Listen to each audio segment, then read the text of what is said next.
பிகிலே பா என்னப்பா இன்னைக்கு மேட்ச்சு ஜெயிச்சிட்டோம்ப்பா. ம் சரக்கு அடிக்கிறியா?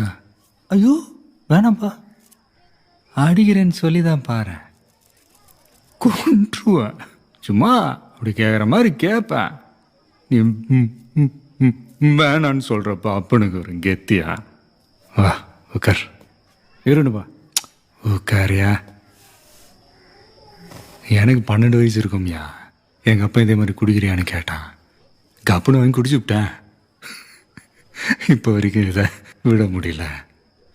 16 வயசில் கையில் கத்தியை கொடுத்துட்டான். தப்பு பண்ணுறதுக்காக அவனுங்க கத்தி எடுக்கிறானுங்க, தப்பு நடக்காமல் தடுக்கிறதுக்காக நாம் கத்தி எடுக்கிறோம். ஆனால் வெளியிலேருந்து பார்க்குறவன் கண்ணுக்கு 2 பேரும் ரவுடி பயலுகளாக தான் தெரியும்.